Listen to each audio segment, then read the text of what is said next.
Social media पर एक video viral होती है जिसमें डॉक्टर एक सड़क पर लेटे हुए शख्स की जान बचा रही होती हैं और वो डॉक्टर मेरे साथ मौजूद है। जब मैंने जाके उसको असेस किया उस वक्त उसकी पल्सेस नहीं थी और उसका हार्ट भी नहीं था उस वक्त। फिर मैंने उसका सीपीआर स्टार्ट किया।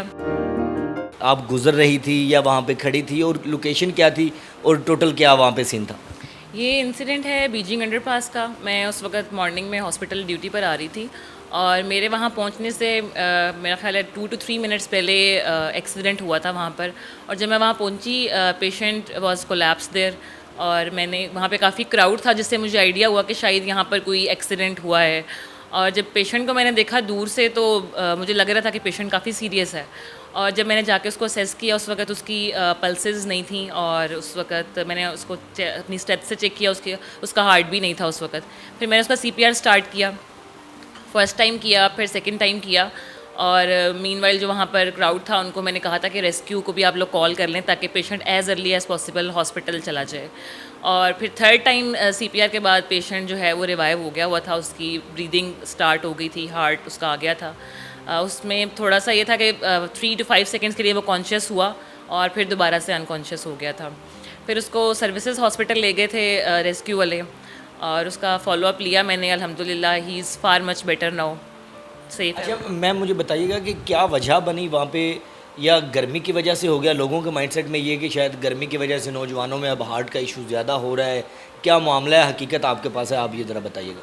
वो एक्सीडेंट ही था जो मेरे वहाँ पहुँचने से 2 to 3 मिनट्स पहले हुआ था। तो एक्चुअल इंसिडेंट एक्सीडेंट हुआ कैसे ये तो मुझे नहीं पता कि किस तरह से एक्सीडेंट, वो फास्ट ड्राइव कर रहा था या जो कुछ भी था, क्योंकि 2 to 3 मिनट्स पहले वो एक्सीडेंट हुआ था। लेकिन basically it was a road traffic accident. क्या कहना चाहेंगी आवाम के लिए कि किस तरह अमल किया जाए कि अगर कोई इंसान ऐसी सिचुएशन में हो, डॉक्टर ना भी अवेलेबल हो, तो एक आम इंसान कैसे वो इन्फॉर्मेशन ले सकता है कि उस इंसान को फर्स्ट ट्रीटमेंट दे के बचा सके? ये बेसिक लाइफ सपोर्ट ट्रेनिंग है। सबसे पहले अगर आप देखते हैं कि कोई भी जो है पर्सन वो इस तरह से गिर गया, बेहोश हो गया है, उसको आप देखें, उसकी नब्ज़ देखें, पल्स देखें उसकी। अगर आपको उसकी पल्स आ रही है तो इट मीन्स कि अभी सिर्फ वो वैसे ही अनकॉन्शियस हो गया, किसी और वजह से उसको सीपीआर की ज़रूरत नहीं है, उसका हार्ट टोटली प्रॉपर फंक्शन कर रहा है। लेकिन अगर आपको उसकी पल्स नहीं मिल रही, इट मीन्स कि उसका हार्ट प्रॉपर फंक्शन नहीं कर रहा। आप उसको होश में लाने की कोशिश करें, वो कोई रिस्पॉन्स नहीं दे रहा या उसकी ब्रीदिंग नहीं है, तो आप फ़ौरन से एज़ अर्ली एज़ पॉसिबल आप सीपीआर स्टार्ट कर दें। जिसका क्राइटेरिया ये है कि आपने 100 कंप्रेशंस ऑलमोस्ट जो है ना पर मिनट देनी होती हैं। उसमें ये चेस्ट जो है आपकी उसके जो लोअर एंड है उसमें आपने अपनी हैंड से कंप्रेस करना है, दोनों हाथों को रख के। और चेस्ट एटलीस्ट 2 इंचेस जो है वो कंप्रेस होनी चाहिए ताकि हार्ट पर इतना प्रेशर जाए कि ब्लड फ्लो में पंप करने में वो हेल्पफुल हो। तो 30 कंप्रेशंस ऑलमोस्ट आप देते हैं और उसके बाद आप गैप दे के 2 ब्रेथ्स पेशेंट को प्रोवाइड करनी होती हैं। अच्छा मुझे बताएं कि क्या फीलिंग्स थी जब आपने उस बंदे को बचाया वहाँ पे, और उसके बाद आपकी वीडियो वायरल हुई, कब पता चला और ये इंसिडेंट किस दिन का है? इंसिडेंट तो ये मंडे का है और पेशेंट उस वक्त क्योंकि इस कंडीशन में था बहुत सवेयर, तो मुझे बहुत अच्छा लगा कि एटलीस्ट मैं अल्लाह ताला ने मुझे वहाँ ऑन टाइम पहुँचा दिया और पेशेंट को उस वक्त ज़रूरत थी एंड ही सर्वाइव्ड अल्हम्दुलिल्लाह।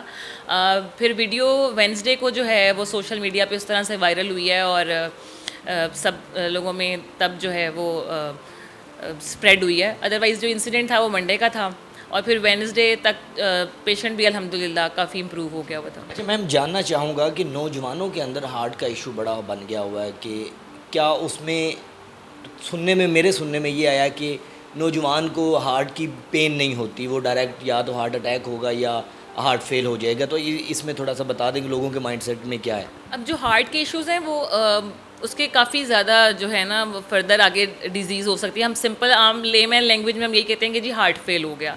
अब वो जो हार्ट फेल हो रहा है वो क्या चीज़ है कि या तो आपका जो दिल है उसमें वहाँ जो आर्टरीज़ जा रही हैं उसमें कोई क्लॉट बन गया है, आप उसकी जो है काफ़ी रीज़न्स हो सकती हैं। कोलेस्ट्रोल आजकल जो है जो नॉर्मल 20s में भी एज में पेशेंट हैं उनमें भी कोलेस्ट्रोल ज़्यादा हो रहा है क्योंकि जंक फूड बहुत ज़्यादा है, लाइफस्टाइल ऐसा है, सेडेंटरी लाइफस्टाइल है, मूवमेंट बिल्कुल नहीं है। तो एक ये रीज़न है कि कोलेस्ट्रोल ज़्यादा होने की वजह से ब्लड क्लॉट अगर हो गया तो वो एक रीज़न हो सकती है आपका हार्ट फेल होने की। अच्छा मैम बताइएगा, हमदर्दी और इंसानियत का जज्बा पैदा करते हुए आपने उस इंसान की जान बचाई है, तो फैमिली में जब पता चला कि वीडियो वायरल हो गया तो वालिदैन ने कहा है कि अब हमें मज़ा आया कि हमने अपनी बेटी को अब डॉक्टर बनाया है कि यार इस तरह जान बचाइए किसी की। जी बिल्कुल, पेरेंट्स के लिए आपको पता है कि अगर उनके बच्चे कोई भी इस तरह का काम करें तो वो प्राउड तो फील करते हैं, तो अल्हम्दुलिल्लाह मेरे पेरेंट्स बहुत प्राउड फील कर रहे हैं। मूवी वाला सीन ही लग रहा है, आप ऐसी गाड़ी से उतरी हैं और बंदे की आगे जान बचाई है, तो वो वाइब आई थी आपको? उस वक़्त ऑनेस्टली स्पीकिंग मुझे इस तरह वाली कोई वाइब नहीं आई। मुझे बस ये था कि एक पेशेंट है और जैसे हम इमरजेंसी में पेशेंट आता है और हम फ़ौरन से अगर इस तरह का पेशेंट आए अनकॉन्शियस, तो जो भी डॉक्टर उस वक़्त अवेलेबल होता है उसकी यही कोशिश होती है कि मैं as soon as possible patient assess करूँ, उसको उसकी जो फ़र्स्ट एड है वो पहुँचाऊँ उसको। तो मेरे लिए वो एक पेशेंट था और मेरे लिए वो एक इमरजेंसी सिचुएशन थी, तो मुझे वो कोई इस तरह वाली उस टाइम कोई वाइब नहीं आई। इवन आफ्टर दैट भी मुझे कुछ इस तरह नहीं हुआ कि मैंने शायद कोई बड़ा ही अलग काम। पहली वीडियो किसने सेंड की? जो उसी लोकल एरिया का जो पेज है उन्होंने अपलोड की थी उसी दिन मंडे को ही, और फिर मेरे भाई ने शेयर की थी मुझे, तो दे वर ऑल वेरी प्राउड। मेरे पापा ने मुझे शेयर की। अच्छा मैम, आखिर में क्या कहना चाहेंगे हमारे देखने वालों को और अपने देखने वालों को कि मेडिकली क्या क्या ऐसा इंसान आम कर सकता है कि जो आप डॉक्टर की ज़रूरत ना भी पड़े तो आप खुद भी कर लें? एक तो जो मैंने बेसिक ट्रेन बताया आपको कि जो ये ट्रेनिंग है ये हर इंसान को आना चाहिए। वॉलंटरीली आप लोग जाएं, सीखें, फ़र्स्ट एड की ट्रेनिंग लें, क्योंकि ये इंसिडेंट कहीं पर भी हो सकता है। और मोस्टली अगर एक्सीडेंट होते हैं तो लोग रुकते भी नहीं हैं, देखते भी नहीं हैं कि इफ़ दैट पर्सन नीड्स अस और नॉट। ये होता है कि क्राउड इकट्ठा हो जाएगा, वीडियो बना लेंगे, हार्डली कोई रेस्क्यू वालों को फ़ोन कर लेगा। तो बी द इनिशिएटिव और लोगों को नेकी करें, हेल्प करें, क्योंकि अपने हाथ से की हुई नेकी कभी ज़ाया नहीं जाती है। तो मेरा ख्याल है कि ये चीज़ आप लोगों को सीखनी चाहिए, फ़र्स्ट एड की ट्रेनिंग लेनी चाहिए, ताकि कल को अगर कहीं पे भी ज़रूरत हो पड़े, आपकी फैमिली में, फ्रेंड्स में, या कहीं आउट ऑफ नोवेयर कोई और स्ट्रेंजर भी उसको भी ज़रूरत पड़े, तो अल्लाह ताला आपको सोर्स बनाए किसी को भी हेल्प करने का। तो that is a big achievement I think.